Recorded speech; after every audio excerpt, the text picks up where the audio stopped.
ang mga abroad kay dagko kay tax ang abroad oy. Dagko kay bayaran. Tinuod lang kanang pareha na mo diri sa among gitrabaho diri sa among lugar nga kuanan diri. Kami nagbase mi sa rate sa pagpadala namo. Usay malipay mi nga dako ang rate sa pagpadala kay siyempre dako ang among value sa kwarta para palung sa Pinas. Kung mausos ang value sa rate diri padala pud sa Pinas gamay ra pud kaya mo abot. Mao gani nang kami mga OFW basig nagtuo og kana bitong daghan ni kwarta kanang yun na kay abroad pakapadala dagko kwarta dili kay kaning nagbase pud mi sa kuan kanang palitan tinuod lang maglisod mi maglisod tinuod na mao gani kami mga OFW na nasa among mga pangunahon nasa among panlantaw naglantaw mi nga kanang unsa ni unta mo dako ang rate pareming na adire mo dako ang rate sa palitan sa value sa kwarta kay ngano luoy kay mi oy siyempre kada hulog na mo diri magbayad mi murag pag-abot pud sa Pilipinas kuhaan baya pud no ipila na lang ya mao nang unta napansin ko na sa namuno sa atong nasod nga unta pud ning mga OFW sakahan pud unta og rate pud dinha ug ang tax pud unta mo punay ginabasihan pud unta pud pantay-pantay ba na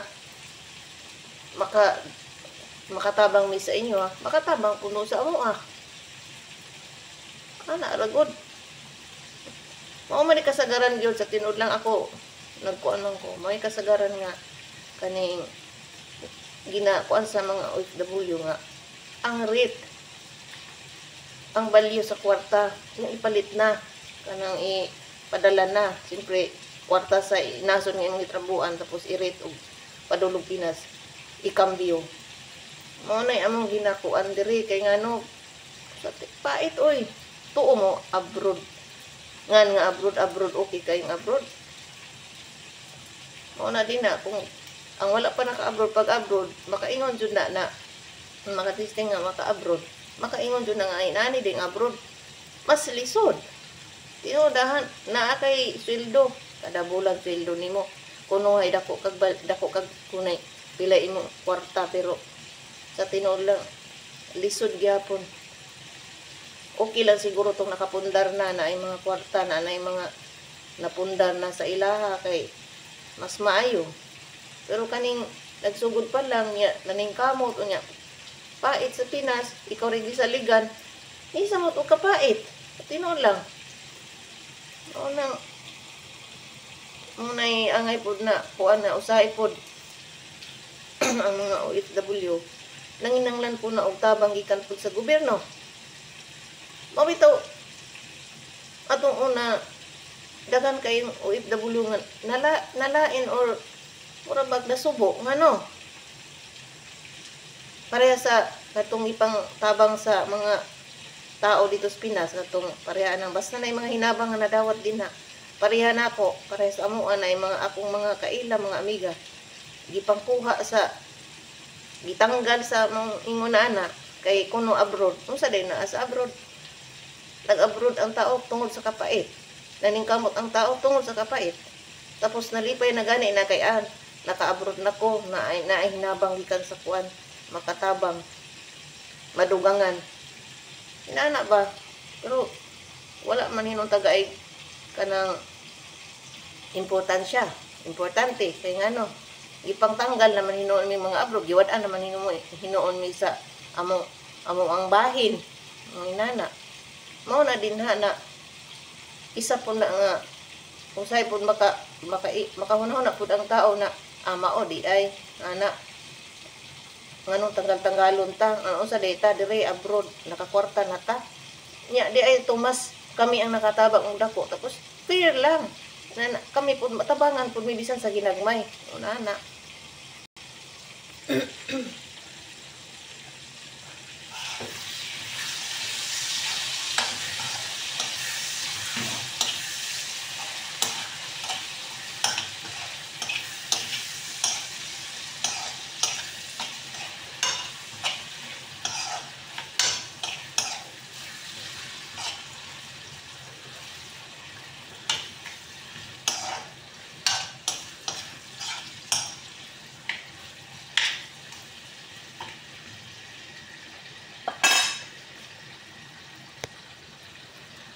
Niya karon, mga ron guys.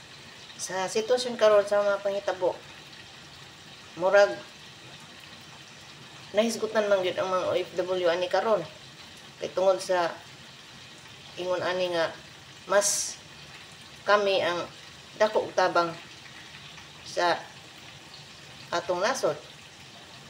So ani ako lang jud unta nga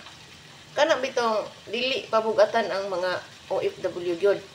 Dili pabugatan sa kaning unsa bitay mga kanang kinahanglan, unsay dapat ikuan sa mga OFW. Basta kanang naa jud siya importansya. Kanang i-fair lang, fair. Patas ang kuan ba pag traktar sa isa sa mga tao o sa OFW or sa atong kuan. Kay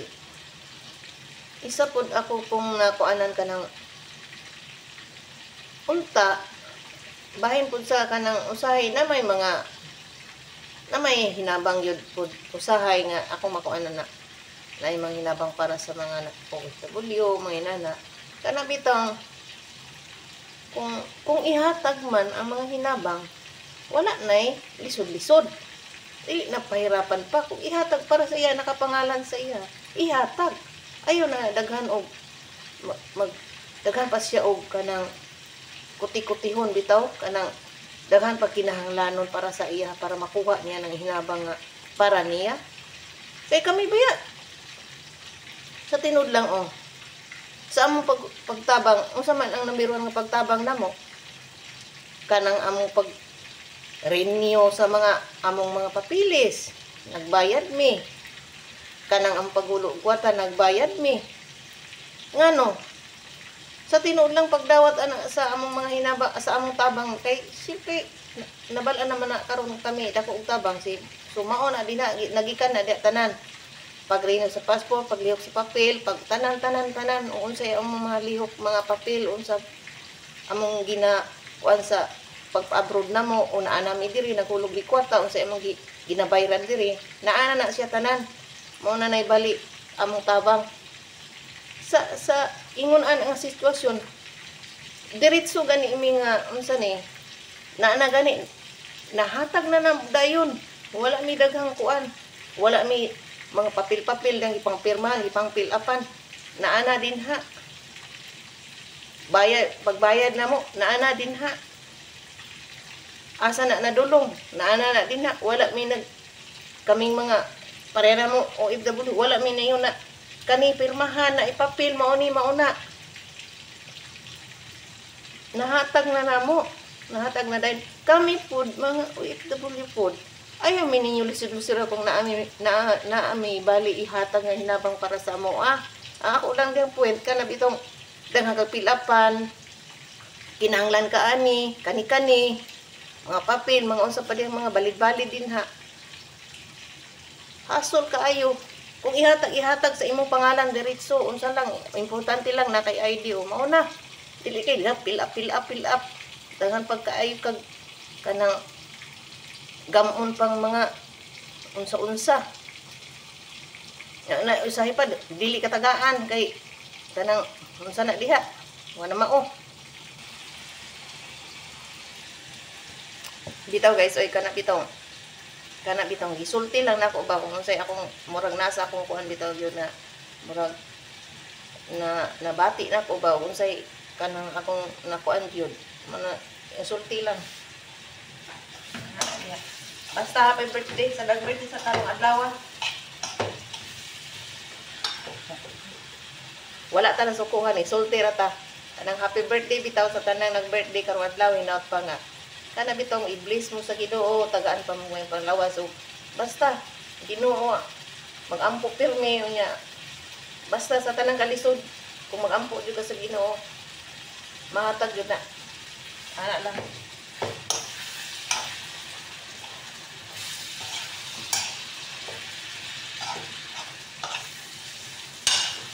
murag lami kay ni pansit na to guys okay lami. Lamas pa lang ulam na. Lamas pa lang ulam na.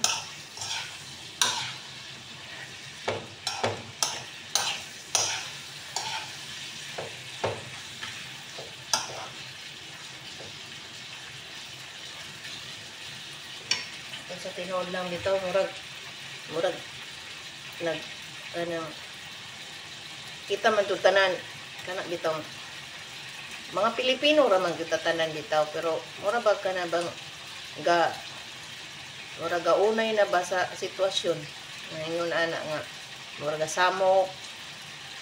murag nag bato-batuhan nag mga istorya mga inana Pilipino ra tatanan ang isa di nga kuan Pilipino ra tatanan na inaani so